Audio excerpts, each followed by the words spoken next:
5 worst quarterbacks to ever win a Super Bowl. Since Super Bowl I between the Green Bay Packers and Kansas City Chiefs kicked off to finish the 1966-1967 NFL season, many different quarterbacks have won a Super Bowl. Apart from elite names like Tom Brady and Peyton Manning, numerous average or below average Number 1. Jeff Hostetler. With 35-year-old Phil Simms originally under center for the Giants, the veteran ultimately led them to a starting record of 10-0 in the regular season. The next 4 weeks, Simms saw a significant decline in his play as he led the Giants to a 1-3 record and also suffered a mere quarterback rating of 60.8. When his season ended due to a broken foot, the Giants were then forced to turn to Jeff Hostetler. During the final 2 games of the regular season, Hostetler was just fine, securing a 2-0 record and an ultimate quarterback rating of 83.2. During the postseason, Hostetler was able to edge out both the Chicago Bears and the San Francisco 49ers and earn himself a Super Bowl ring after a close victory of 20-19 against the Buffalo Bills. What most don't realize is that with 4 seconds remaining in the Super Bowl, Bills kicker Scott Norwood missed a 47-yard field goal, which ultimately handed the Giants the Lombardi Trophy that year. Hostetler would go on to leave the Giants in 1993 for the Raiders, and he winded up finishing his career as a backup for the Washington Redskins in 1997. Was he the worst quarterback to ever win himself a title? I wouldn't say so, but I would claim that he is up there as the Giants limped their way into an unimpressive Super Bowl victory. Number 2. Eli Manning. The narrative sure has changed for the former first overall selection out of Ole Miss, Eli Manning, who was considered a near bust for the New York Giants. Covered in the giant shadow of his brother Peyton Manning, Eli entered the 2007 season with 54 touchdown passes and 45 interceptions in 3 seasons while completing just about 55% of his passes. He had moments where he looked sharp, but threw interceptions at an alarming rate, and that only got worse in 2007.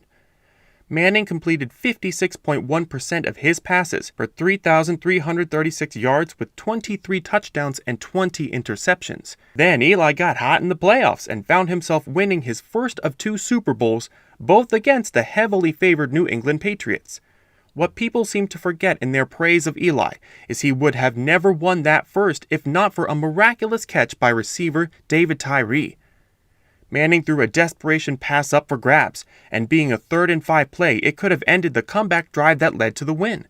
The Giants' defense stifled the Pats in that game and even had a great stand in the second quarter after an Eli pick that helped keep New England from putting their foot on the Giants' throats. If not for that defense, a miraculous play by Tyree, and drop passes by New England in their rematch at Super Bowl 46, Manning would be seen in a different light. Without any rings, Eli would be harshly criticized for throwing an average of 16.5 interceptions per season, including an embarrassing 3 seasons of more than 20. In 2007, he threw 23, 2010, he tossed 25, and in 2013, he had a ridiculous 27 interceptions. Football is the ultimate team sport, but a team victory gives a quarterback immunity for the rest of his life, apparently. Number 3. Joe Flacco.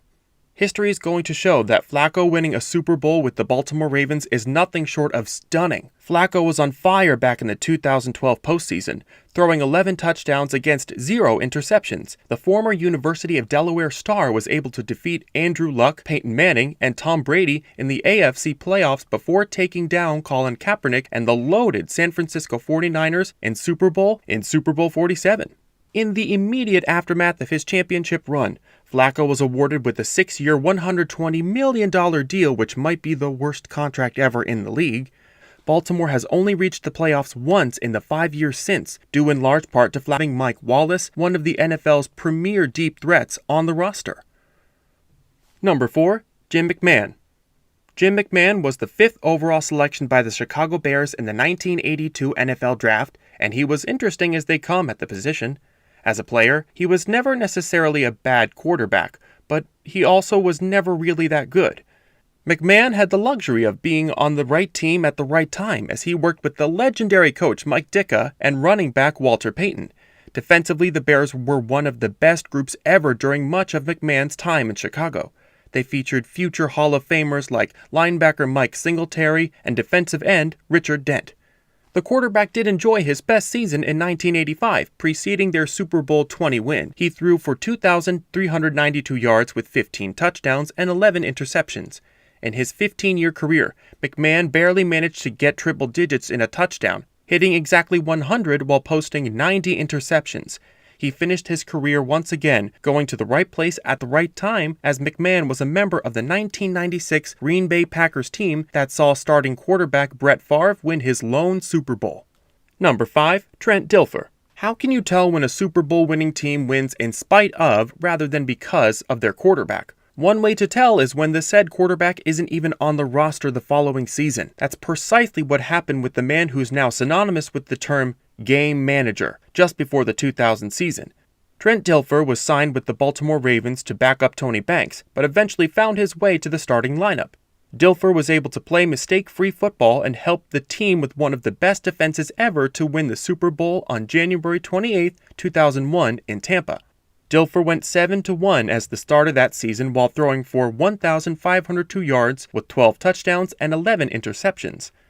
Not only was he never supposed to start for Baltimore, but he also became the only starting quarterback to be let go after winning a Super Bowl. To further cement Dilfer's status, he wasn't even signed to start for anyone after the 2000 season, as the Seattle Seahawks bought him in to back up Matt Hasselbeck. He never again threw more than 11 touchdown passes in a single season. He was 5-12 in his final 2 NFL seasons as a starter during stints with the Cleveland Browns and San Francisco 49ers. In your opinion, who is among these players is the worst holder of the Super Bowl ring? Let us know in the comment section below.